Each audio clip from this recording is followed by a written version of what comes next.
Just like setting the clock, y'all wait for exact time changes.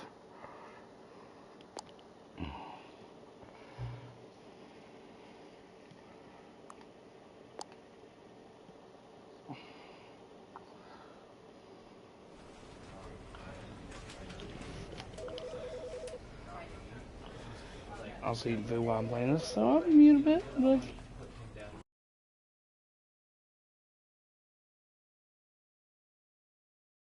This is the story of a man named Stanley.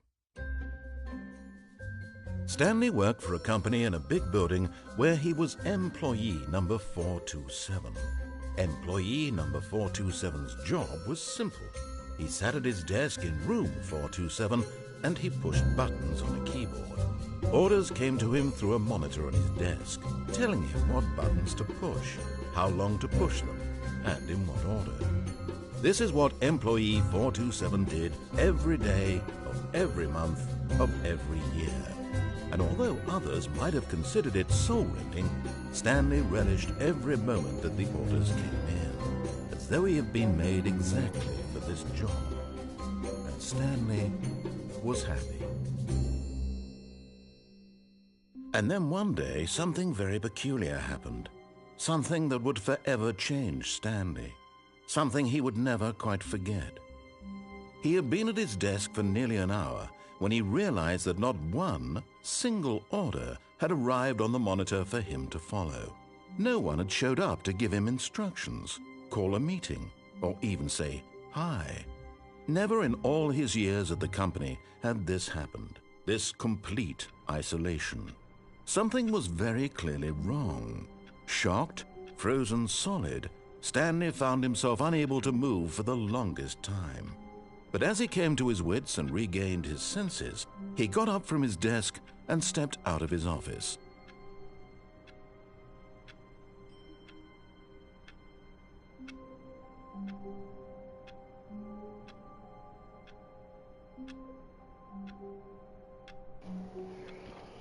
yeah, show a little defiance. And come on now.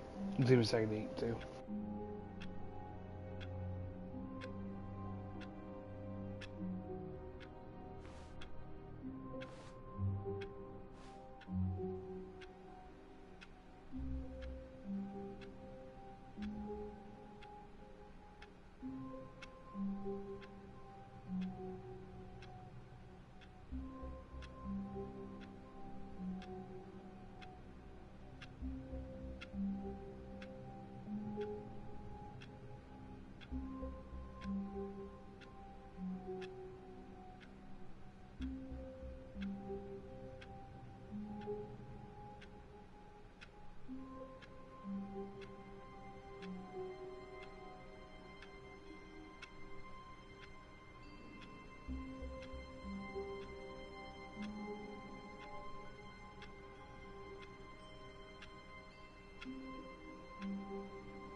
All of his co-workers were gone.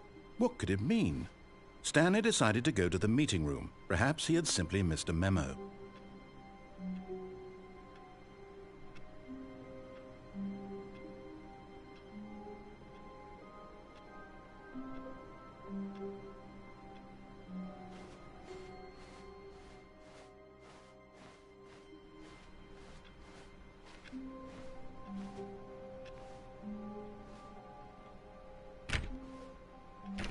Stanley went around touching every little thing in the office, but it didn't make a single difference, nor did it advance the story in any way.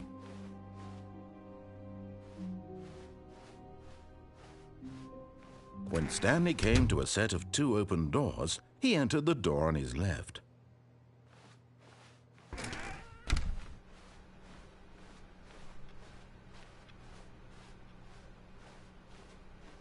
Yet there was not a single person here either. Feeling a wave of disbelief, Stanley decided to go up to his boss's office, hoping he might find an answer there.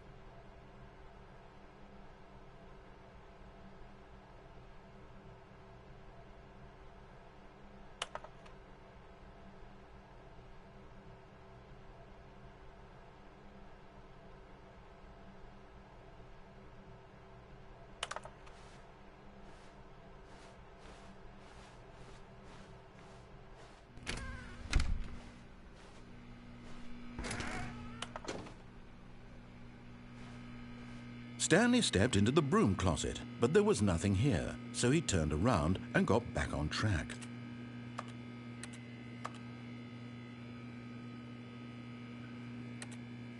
There was nothing here. No choice to make, no path to follow, just an empty broom closet. No reason to still be here.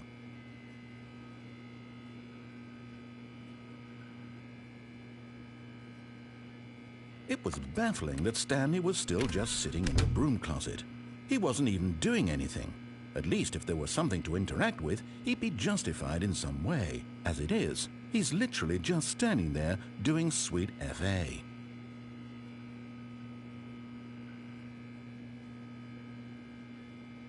Are you really still in the broom closet? Standing around doing nothing? Why? Please offer me some explanation here. I'm genuinely confused. Just bird watching, don't worry about it. You do realize there's no choice or anything in here, right? If I'd said Stanley walked past the broom closet, at least you would have had a reason for exploring it to find out. But it didn't even occur to me because literally this closet is of absolutely no significance to the story whatsoever. I never would have thought to mention it.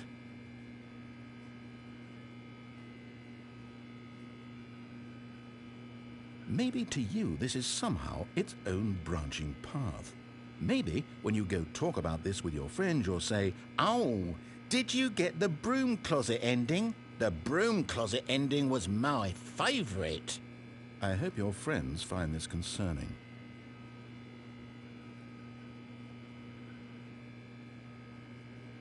Stanley was fat and ugly and really stupid. He probably only got the job because of a family connection. That's how stupid he is. That or with drug money. Also, Stanley is addicted to drugs and hookers.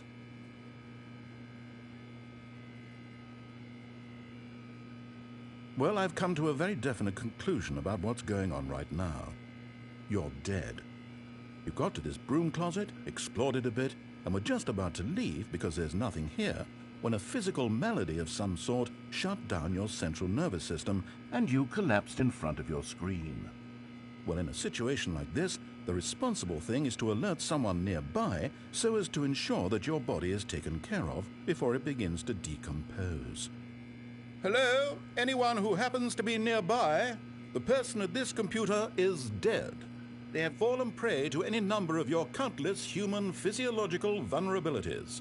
It's indicative of the long-term sustainability of your species. Please remove their corpse from the area and instruct another human to take their place, making sure they understand basic first-person video game mechanics and filling them in on the history of narrative tropes in video gaming, so that the irony and insightful commentary of this game is not lost on them. Oh, God, I Right. love it. When you've done that, just step out into the hallway. I don't know if there is root cause ending, but I was curious. I never sat there long enough.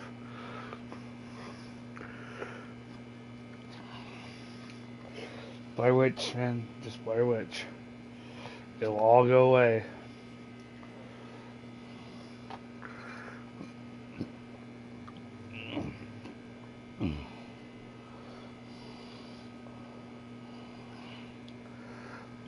They're not getting on a text.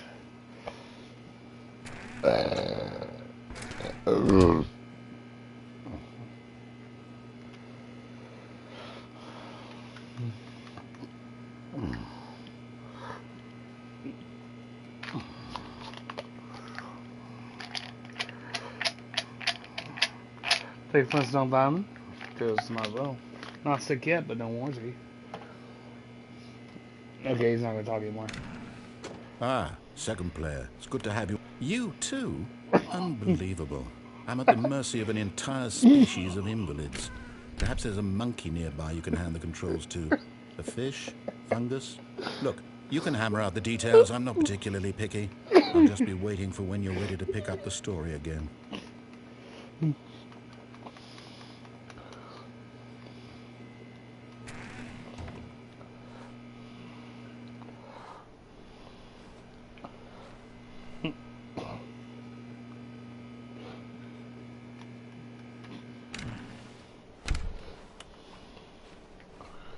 Coming to a staircase, Stanley walked upstairs to his boss's office.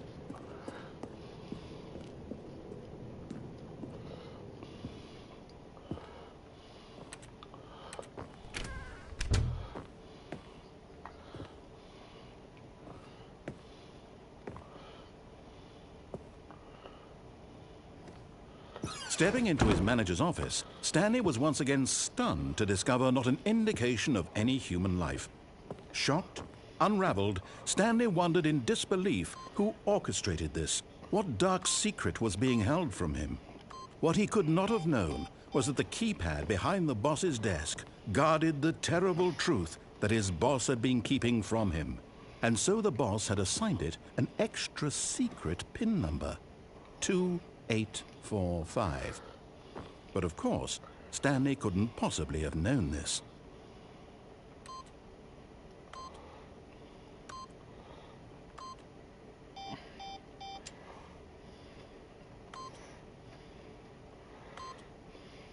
Stanley just sat around twiddling his thumbs. Trying to input anything on the device was useless, since he could never possibly know that the combination was 2845.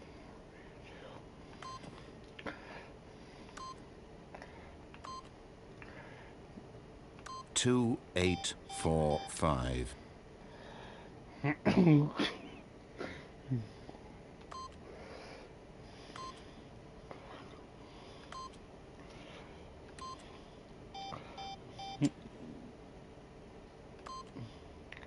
Forgot, but it turns out that the panel's emergency override kicked in, and the door just opened all by itself, and Stanley got the hell along with the story. Well, what did he do?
Hell of it.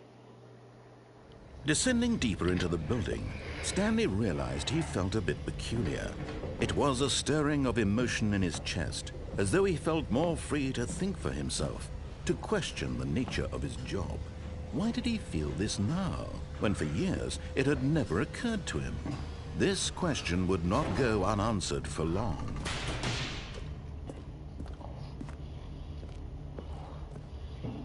Stanley walked straight ahead through the large door that read Mind Control Facility. Cerebro connected, yes. The lights rose on an enormous room packed with television screens. What horrible secret did this place hold? Stanley thought to himself. Did he have the strength to find out?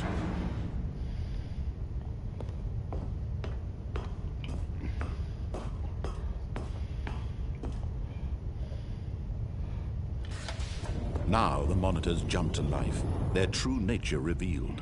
Each bore the number of an employee in the building, Stanley's co-workers. The lives of so many individuals reduced to images on a screen, and Stanley, one of them, eternally monitored in this place where freedom meant nothing. Wow, one. Just one.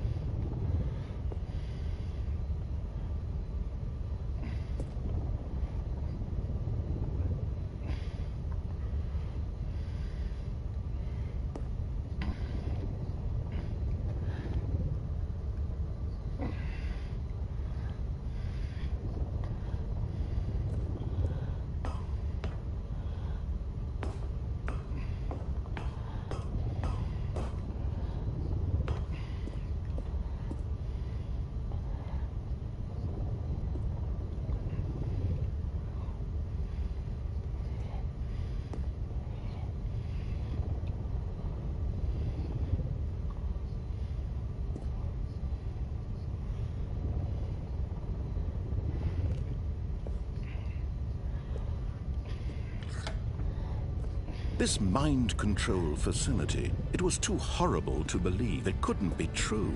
Had Stanley really been under someone's control all this time? Was this the only reason he was happy with his boring job? That his emotions had been manipulated to accept it blindly? No. He refused to believe it. He couldn't accept it. His own life in someone else's control? Never! It was unthinkable, wasn't it? Was it even possible? Had he truly spent his entire life utterly blind to the world? But here was the proof. The heart of the operation. Controls labeled with emotions. Happy, or sad, or content. Walking, eating, working. All of it monitored and commanded from this very place. And as the cold reality of his past began to sink in, Stanley decided that this machinery would never again exert its terrible power over another human life. For he would dismantle the controls once and for all.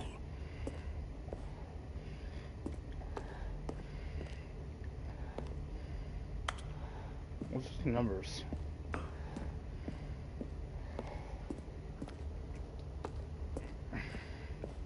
All I know is what's one thing's what just told us. And a room in the closet room.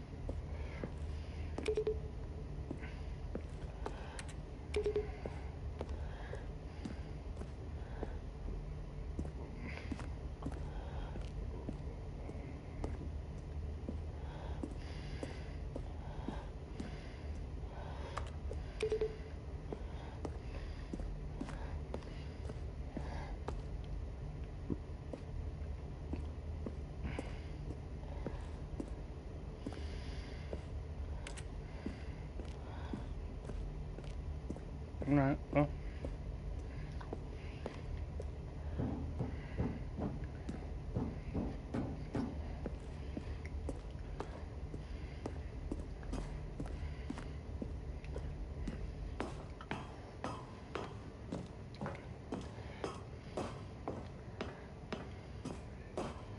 And when at last he found the source of the room's power, he knew it was his duty, his obligation, to put an end to this horrible place and to everything it stood for.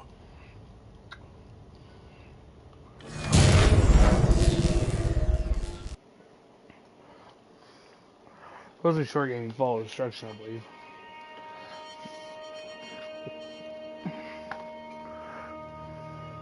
Blackness and a rising chill of uncertainty. Was it over? Yes! He had won! He had defeated the machine, unshackled himself from someone else's command. Freedom was mere moments away. And yet, even as the immense door slowly opened, Stanley reflected on how many puzzles still lay unsolved. Where had his co-workers gone? How had he been freed from the machine's grasp? What other mysteries did this strange building hold? But as sunlight streamed into the chamber, he realized none of this mattered to him. For it was not knowledge or even power that he had been seeking, but happiness. Perhaps his goal had not been to understand, but to let go. No longer would anyone tell him where to go, what to do, or how to feel. Whatever life he lives, it will be his. And that was all he needed to know. It was perhaps the only thing worth knowing. Stanley stepped through the open door.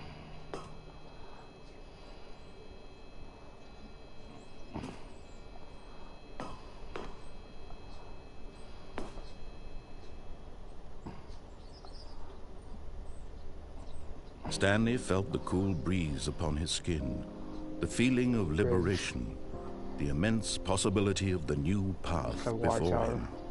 This was exactly the way, right now, that things were meant to happen. And Stanley was happy.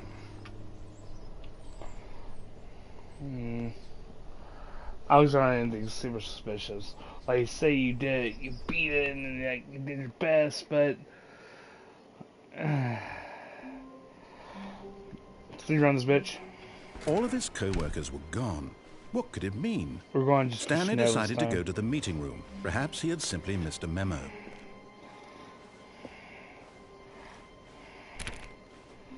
When Stanley came to a set of 2 open doors, he entered the door on his left.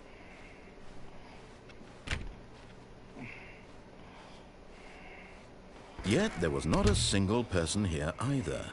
Feeling a wave of disbelief, Stanley decided to go up to his boss's office.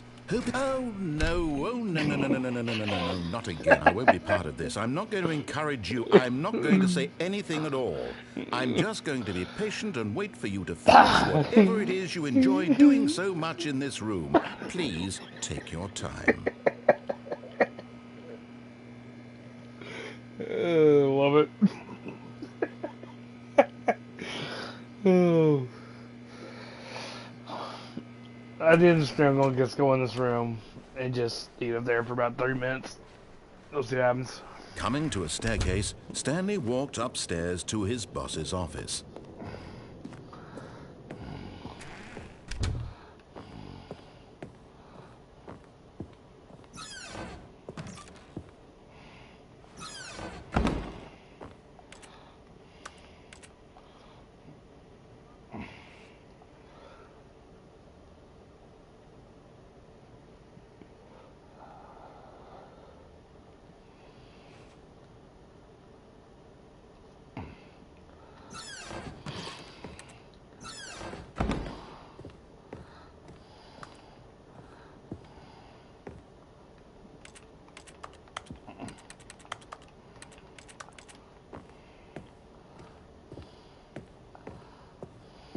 Stepping into his manager's office, Stanley was once again stunned to discover not an indication of any human life. What could it mean? Stanley was in such a rush to get through the story as quickly as possible, he didn't even have a single minute to just let the narrator talk. That kind of anxiety isn't healthy, so he relaxed for a few moments with some calming New Age music.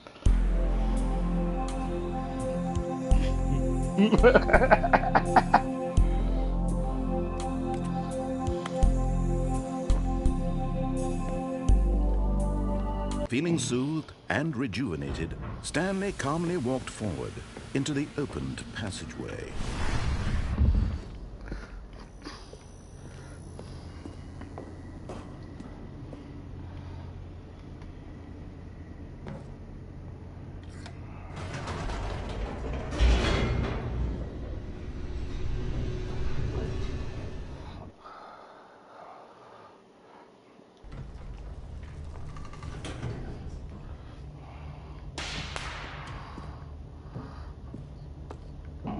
Stanley walked straight ahead through the large door that read Mind Control Facility. He's unnerved. Bear did. The lights rose on an enormous room packed with television screens. What horrible secret did this place hold? Stanley thought to himself. Did he have the strength to find out?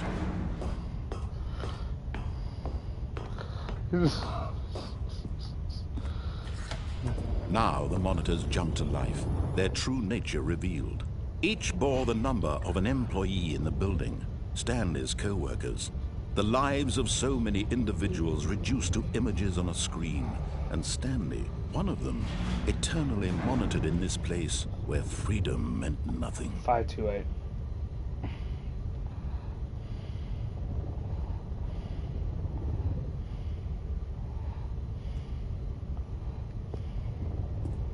Not one that monitors the facility? Is there an office to watch this room? Oh, employee fired. I wonder if he was killed. Isn't G-Man supposed to be watching us? This mind control facility, it was too horrible to believe. It couldn't be true. Had Stanley really been under someone's control all this time? Was this the only reason he was happy with his boring job? That his emotions had been manipulated to accept it blindly? Oh, there's a way to jump.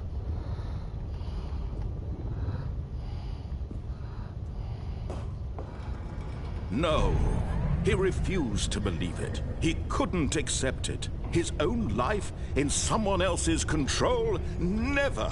It was unthinkable. Wasn't it? Was it even possible? Had he truly spent his entire life utterly blind to the world? But here was the proof. The heart of the operation. Controls labeled with emotions. Happy, or sad, or content. Walking, eating, working. All of it monitored and commanded from this very place. And as the cold reality of his past began to sink in, Stanley decided that this machinery would never again exert its terrible power over another human life. For he would dismantle the controls once and for all. That's what you think. However, Stanley said no! Oh, Stanley, you didn't just activate the controls, did you? After they kept you enslaved all these years, you go and you try to take control of the machine for yourself. Is that what you wanted? Control? Oh, Stanley, I applaud your effort, I really do. But you need to understand, there's only so much that machine can do. You were supposed to let it go, turn the controls off, and leave. If you want to throw my story off track, you're going to have to do much better than that. I'm afraid you don't have nearly the power you think you do. For example, and I believe you'll find this pertinent, Stanley suddenly realized he had just initiated the network's emergency detonation system. In the event that this machine is activated without proper DNA identification, nuclear detonators are said to explode, eliminating the entire complex. How long until detonation then? Let's say, 2 minutes. Ah, now this is making things a little more fun, isn't it, Stanley? It's your time to shine. You are the star. It's your story now. Shape it to your heart's desires. Oh, this is much better than what I had in mind. What a shame we have so little time left to enjoy it. Mere moments until the bomb goes off. But what precious moments each one of them is. More time to talk about you, about me, where we're going, what all this means. I barely know where to start. What's that? You'd like to know where your co-workers are? A moment of solace before you're obliterated? All right, I'm in a good mood. You're gonna die anyway. I'll tell you exactly what happened to them. I erased them. I turned off the machine. I set you free. Of course, that was merely in this instance of the story. Sometimes when I tell it, I simply let you sit there in your office forever, pushing buttons endlessly and then dying alone. Other times, I let the office sink into the ground, swallowing everyone inside, or I let it burn to a crisp. I have to say this, though, this version of events has been rather amusing. Watching you try to make sense of everything and take back the control wrested away from you, it's quite rich. I almost hate to see it go. But I'm sure whatever I come up with on the next go-around will be even better. My goodness, only 34 seconds left. But I'm enjoying this so much. You know what? To hell with it. I'm going to put some extra time on the clock, why not? These are precious additional seconds, Stanley. Time doesn't grow on trees. Oh dear me, what's the matter, Stanley? Is it that you have no idea where you're going or what you're supposed to be doing right now? Or did you just assume when you saw that timer that something in this room was capable of turning it off? I mean, look at you. Running from button to button, screen to screen, clicking on every little thing in this room. These numbered buttons, no, these colored ones. Or maybe this big red button, or this door. Everything, anything, something here will save me. Why would you think that, Stanley? That this video game can be beaten? Won? Solved? Do you have any idea what your purpose in this place is? Stanley, you're in for quite a disappointment. But here's a spoiler for you. That timer isn't a catalyst to keep the action moving along. It's just seconds ticking away to your death. You're only still playing instead of watching a cutscene because I want to watch you for every moment that you're powerless. To see you made humble. This is not a challenge. It's a tragedy. You wanted to control this world, that's fine. But I'm going to destroy it first, so you can't. Take a look at the clock, Stanley. That's 30 seconds you have left to struggle. 30 seconds until a big boom and then nothing. No ending here, just you being blown to pieces. Will you cling desperately to your frail life, or will you let it go peacefully? Another choice. Make it count, or don't. It's all the same to me, all a part of the joke. And believe me, I will be laughing at every second of your inevitable life from the moment we fade in until the moment I say, happily ever after. The best ending. There's actually I believe. I don't get the trophy for that? Oh, bullshit.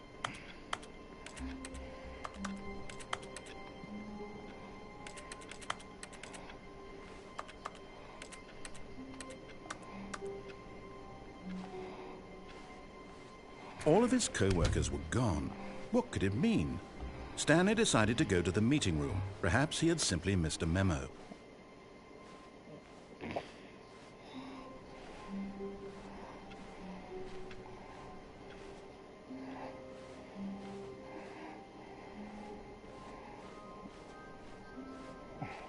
When Stanley came to a set of 2 open doors, he entered the door on his left. This was not the correct way to the meeting room, and Stanley knew it perfectly well. Perhaps he wanted to stop by the employee lounge first, just to admire it. Ah, yes, truly a room worth admiring. It had really been worth the detour after all, just to spend a few moments here in this immaculate, beautifully constructed room. Stanley simply stood here, drinking it all in.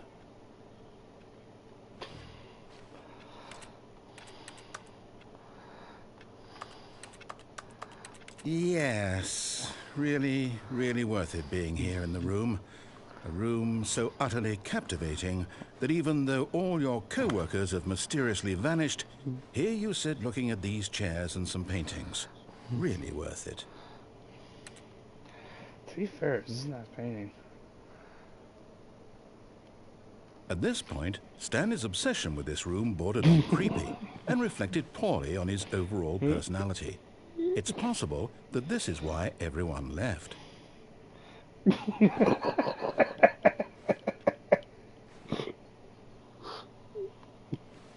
Stanley sat around waiting for more dialogue, but when a long time had passed and there was no more, he decided that the game was trying to send him a message.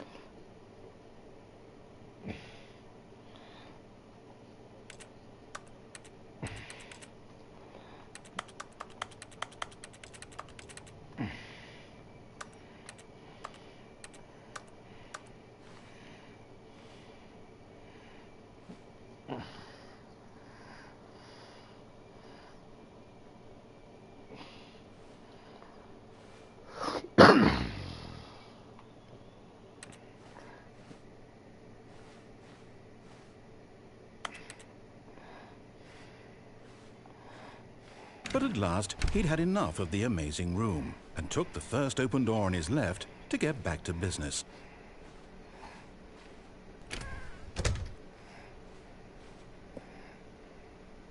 Stanley was so bad at following directions, it's incredible he wasn't fired years ago. I don't know what I'm doing. It's so long. Look, Stanley, I think perhaps we've gotten off on the wrong foot here. I'm not your enemy, really, I'm not. I realize that investing your trust in someone else can be difficult, but in his eagerness to prove that he is in control of the story and no one gets to tell him what to do, Stanley leapt from the platform and plunged to his death. Good job, Stanley. Everyone thinks you are very powerful.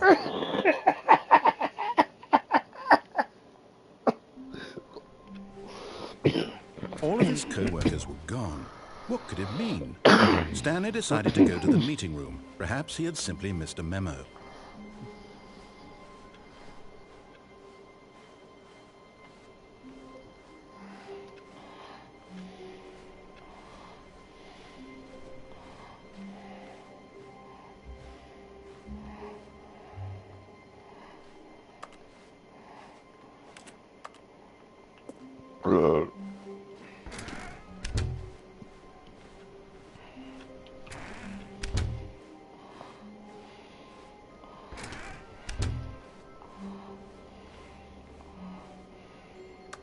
When Stanley came to a set of 2 open doors, he entered the door on his left.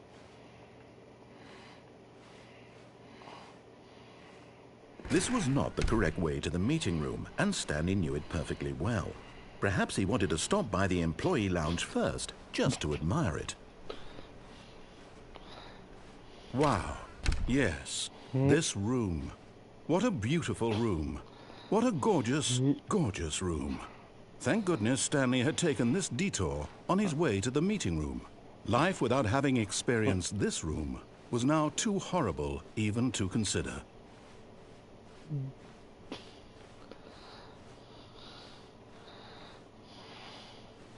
Yes, really, really worth it being here in the room.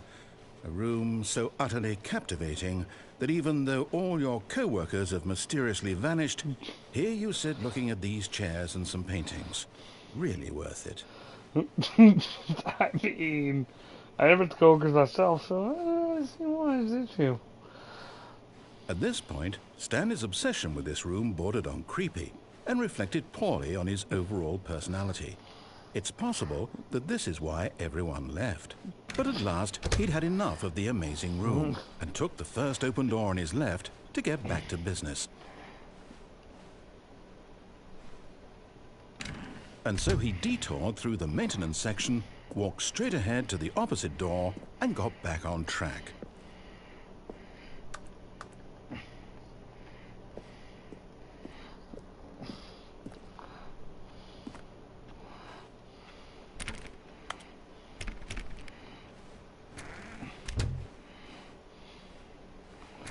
Yet there was not a single person here either.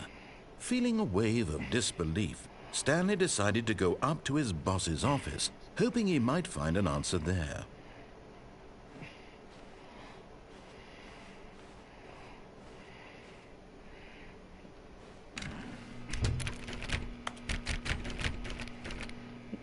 No!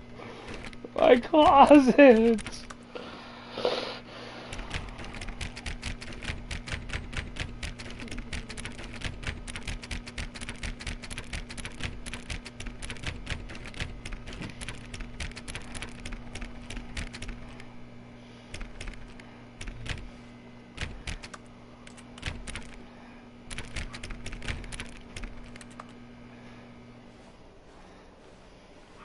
Coming to a staircase, Stanley walked upstairs to his boss's office.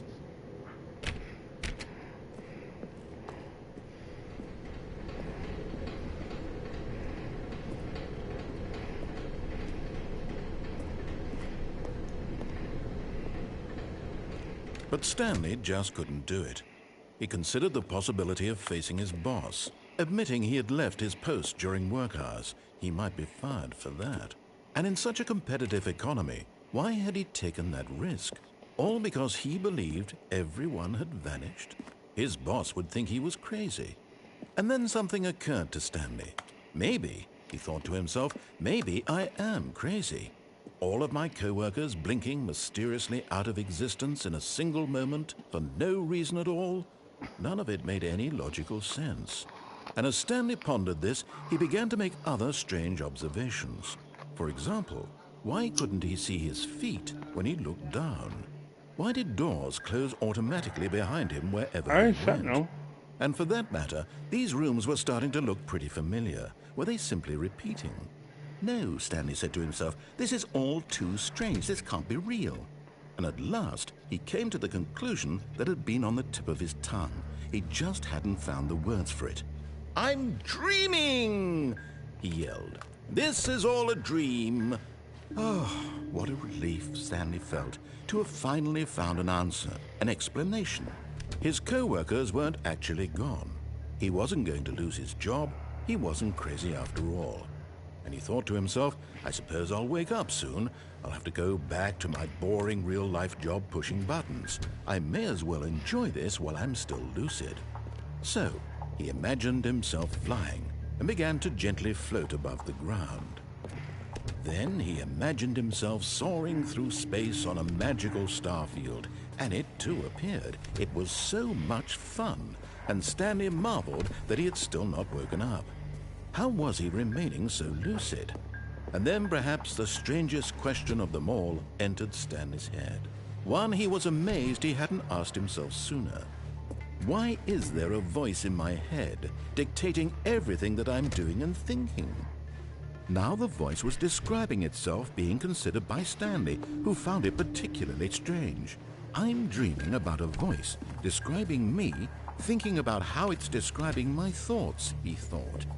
And while he thought it all very odd and wondered if this voice spoke to all people in their dreams, the truth was that, of course, this was not a dream. How could it be?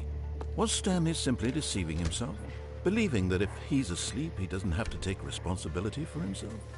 Stanley is as awake right now as he's ever been in his life. Now, hearing the voice speak these words was quite a shock to Stanley. After all, he knew for certain, beyond a doubt, that this was in fact a dream. Did the voice not see him float and make the magical stars just a moment ago? How else would the voice explain all that? This voice was a part of himself too. Surely, if he could just... He would prove it. He would prove that he was in control, that this was a dream. So he closed his eyes gently, and he invited himself to wake up. He felt the cool weight of the blanket on his skin, the press of the mattress on his back, the fresh air of a world outside this one. Let me wake up, he thought to himself. I'm through with this dream. I wish it to be over. Let me go back to my job. Let me continue pushing the buttons. Please, it's all I want. I want my apartment, and my wife, and my job. All I want is my life exactly the way it's always been. My life is normal. I am normal. Everything will be fine. I am okay.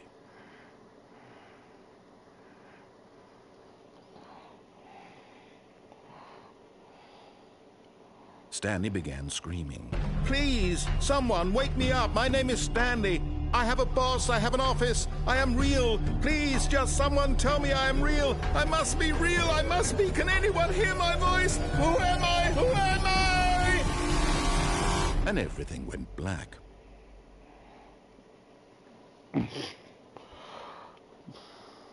This is the story of a woman named Mariella.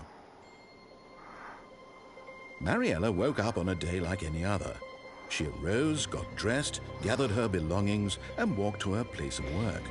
But on this particular day, her walk was interrupted by the body of a man who had stumbled through town talking and screaming to himself, and then collapsed dead on the sidewalk. And although she would soon turn to go call for an ambulance, for just a few brief moments, she considered the strange man. He was obviously crazy. This much she knew. Everyone knows what crazy people look like. And in that moment, she thought to herself how lucky she was to be normal. I am sane. I am in control of my mind. I know what is real and what isn't. It was comforting to think this, and in a certain way, seeing this man made her feel better. But then she remembered the meeting she had scheduled for that day, the very important people whose impressions of her would affect her career, and by extension, the rest of her life. She had no time for this, so it was only a moment that she stood there, staring down at the body. And then she turned and ran. The hell? That was part of the game. There's a private photo here. This has to be part of that, right? Yeah. Wait, Stanley thought to himself. Am I sure that the orders stopped coming in? How is that possible? They never stopped. Surely I was mistaken. No, the orders were still missing. For now.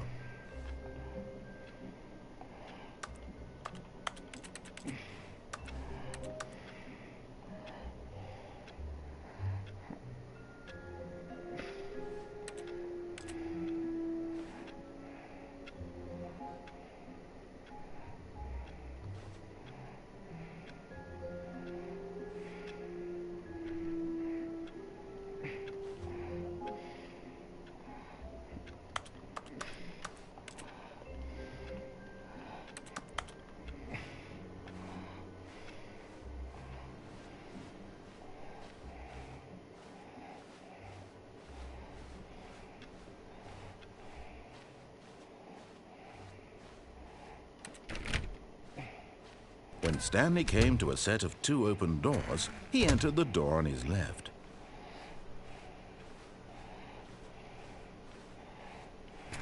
Yet there was not a single person here either.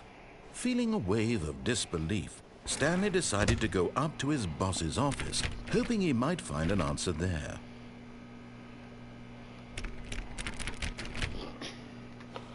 Oh, everyone calls it, damn it. Coming to a staircase, Stanley walked upstairs to his boss's office.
By which?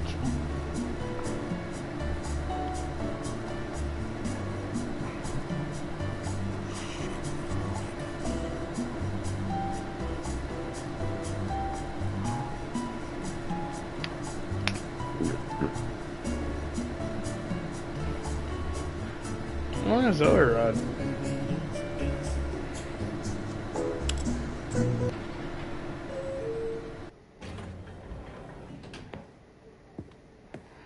Up didn't work. We'll go down.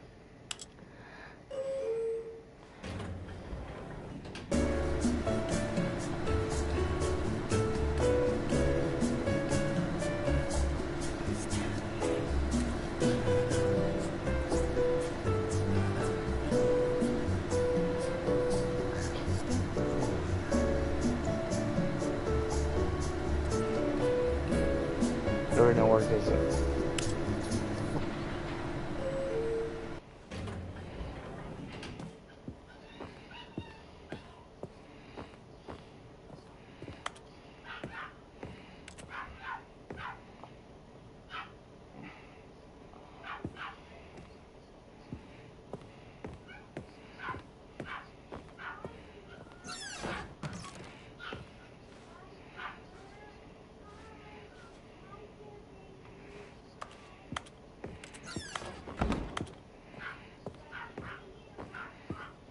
Okay, I think we all know the drill by now. Blah, blah, blah. Dark secrets, the keypad, Stanley pushes some buttons. Oh, hey, look, it's a new passageway.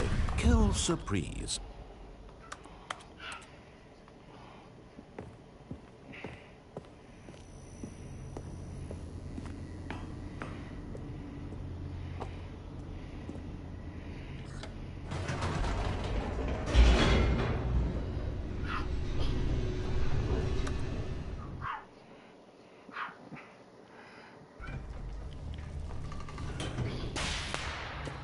This looks newer.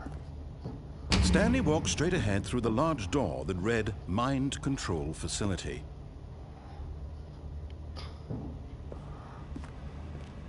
Although this passageway had the word escape written on it, the truth was that at the end of this hall, Stanley would meet his violent death.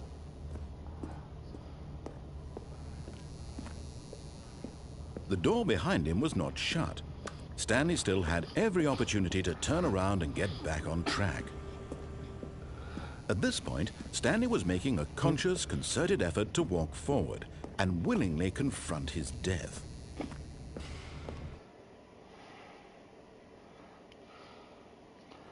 Under that?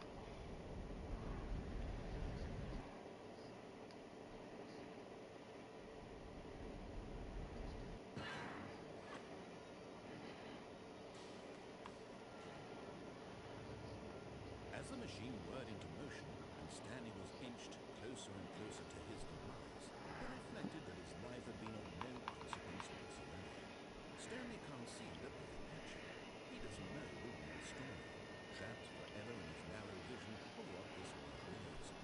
Perhaps his death was as noble as loss, like plucking the eyeballs from a blind man. So he resigned and willingly accepted this violent end to his brief and shattered life. Farewell, Stanley.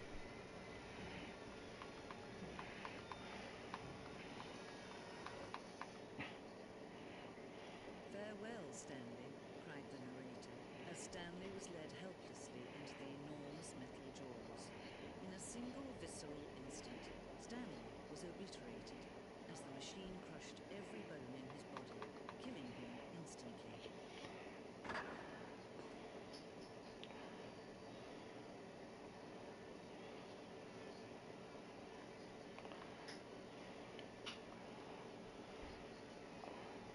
Alright then. Let's set this party private real fast.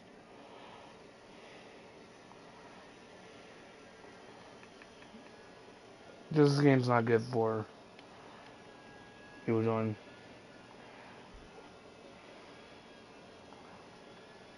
Damn it, man, though.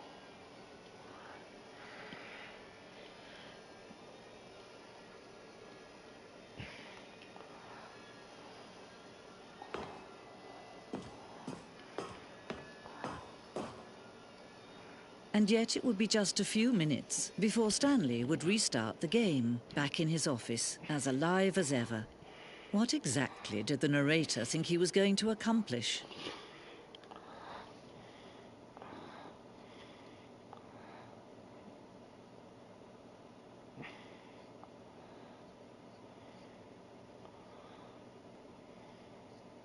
When every path you can walk has been created for you long in advance, death becomes meaningless, making life the same.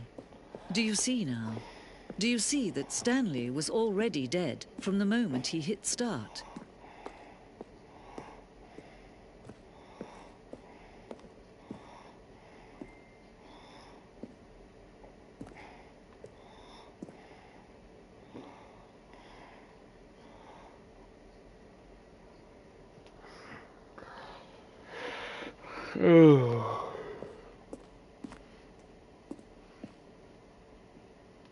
Go, though.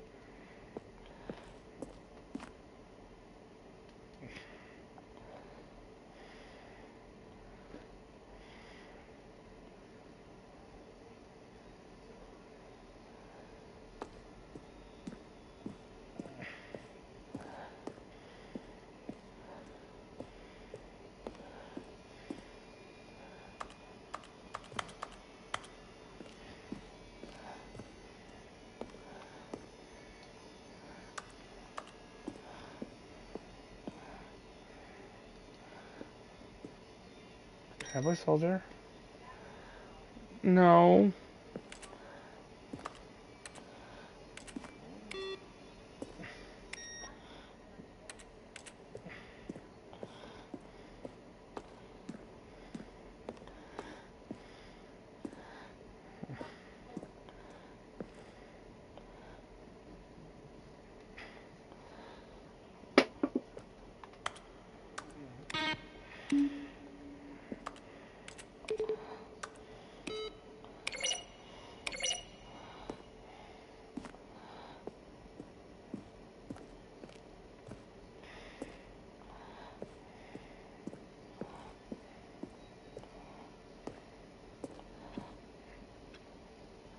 Very nice kill. It's accurate?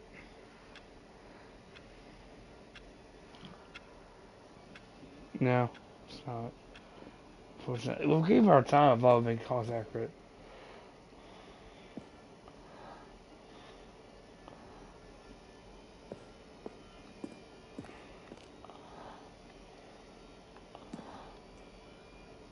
That will be hilarious though.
Stupid war rooms, spend a lot of time in it, don't worry.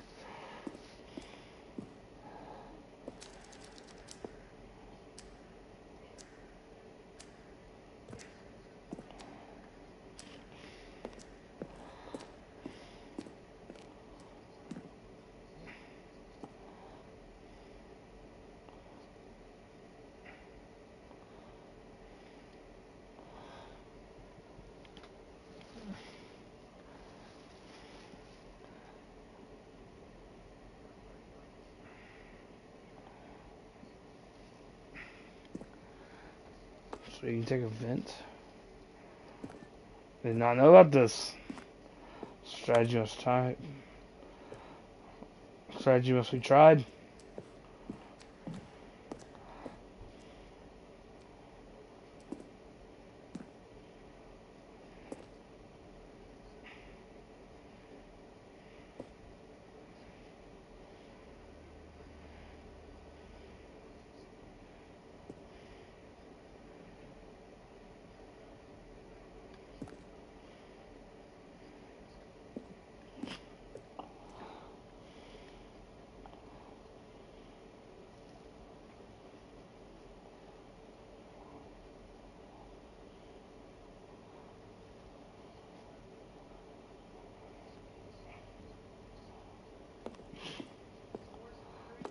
Fair enough.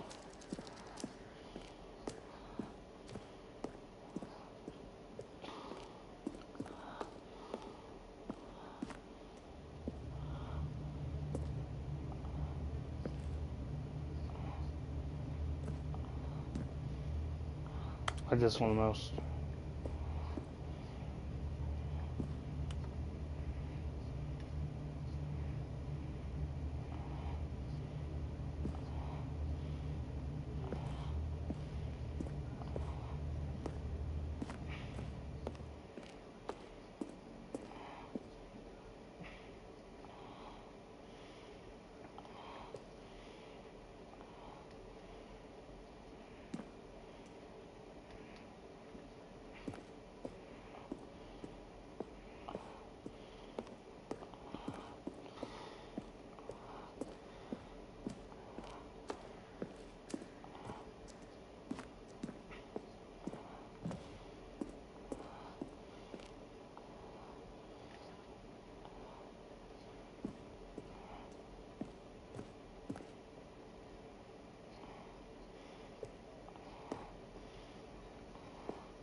Well, try the other one then.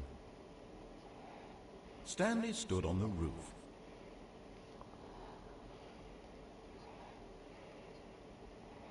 Now look closely, Stanley. See how it's impossible for the player to do anything in this room. Perfect example of four-level design, textbook mistake. It's the kind of thing you pick up on intuitively if you had even the most fundamental understanding of good and bad game design. But of course, you being you, you'll probably spend the next hour trying to solve it. Here, I'm just going to make this easy on you. Stanley walked through the green door.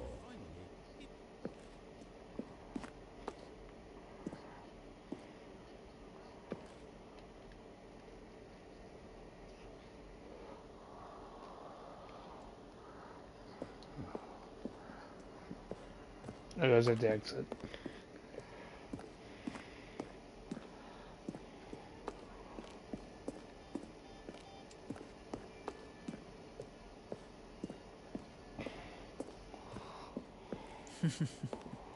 Oh, look at these two. How they wish to destroy one another. How they wish to control one another. How they both wish to be free.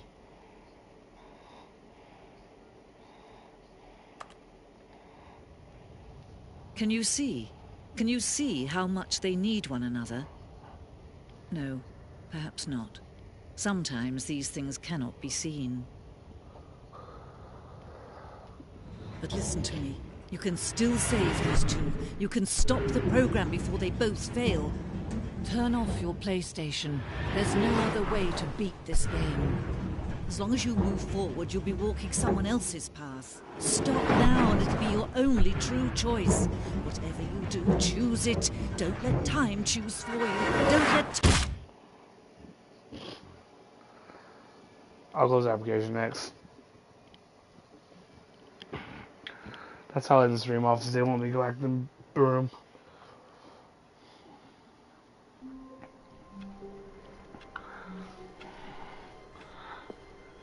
Stanley had never seen the office this brightly lit. Was it a sign of something? He hoped it was. He hoped very much that it was.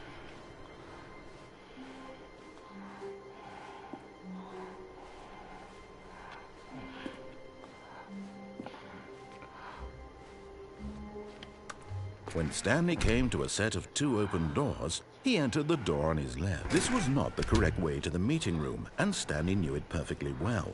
Perhaps he wanted to stop by the employee lounge first, just to admire it. What? The lounge was sublime, a work of art.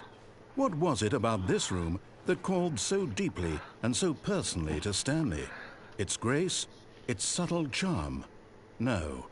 Stanley knew it was something deeper, something darker.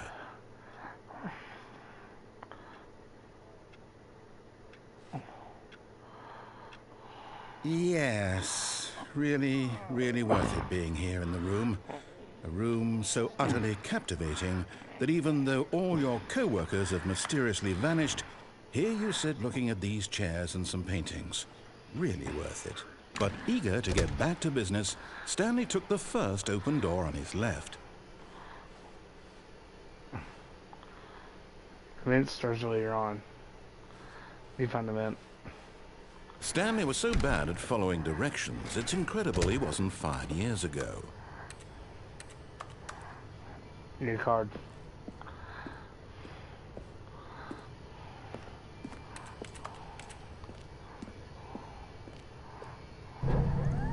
Look, Stanley, I think perhaps we've gotten off on the wrong foot here.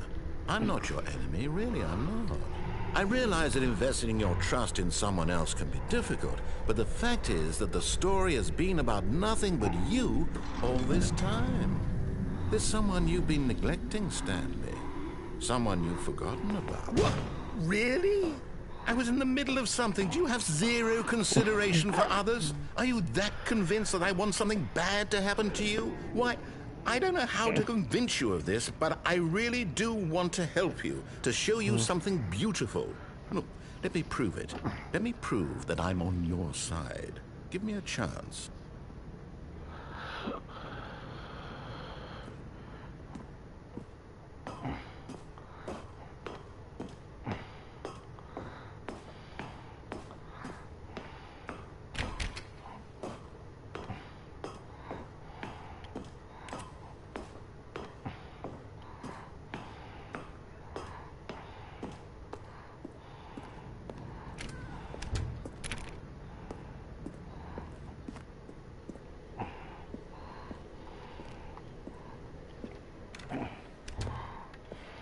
Now listen carefully, this is important.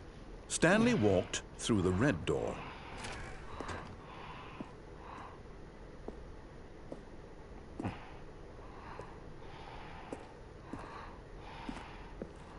Oh, thank God you are willing to listen to me. Do you see that I really have wanted you to be happy all this time? The problem is all these choices. The two of us always trying to get somewhere that isn't here. Running and running and running, just the way you're doing right now. Don't you see that it's killing us, Stanley? I wanted to stop. We would both be so much happier if we just stopped. And I think I have a solution. Here, let me show you.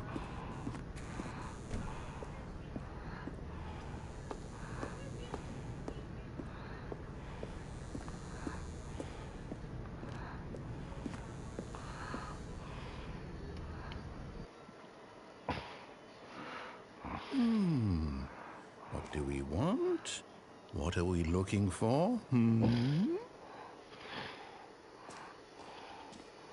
Space Final Frontier.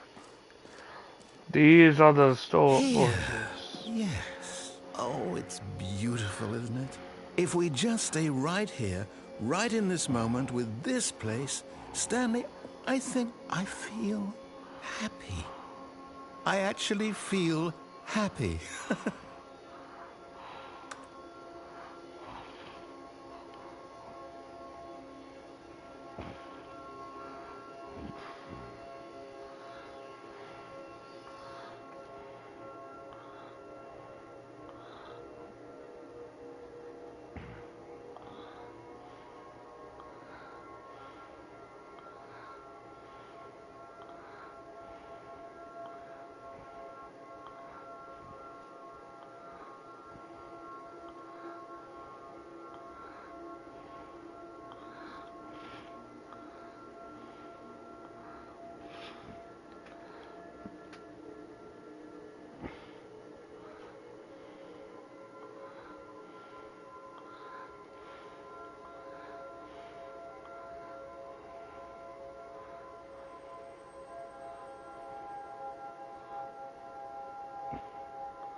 I'm gonna say they're fuck it. Get those goers.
I mean, if you made a complete ring, it would look better. Just sticking out square edges. No, wait. Where are you going?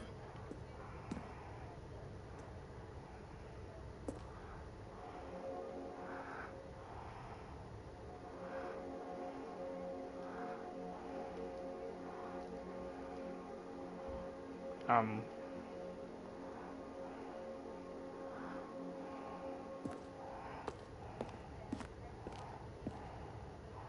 I think I'm working out of time. Oh no.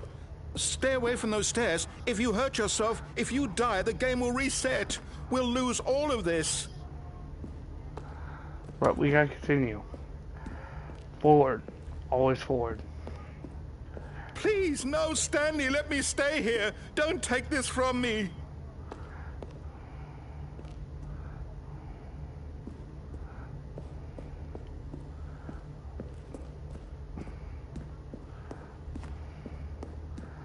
There's no way it ended though.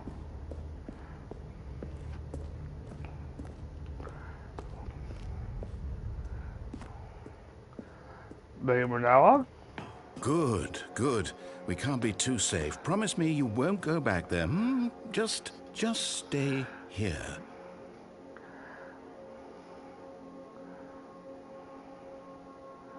I'll get string short.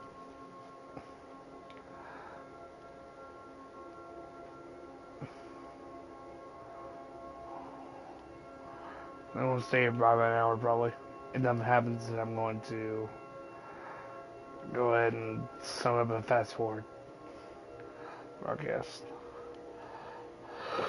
Thanks for watching. And take it easy, guys.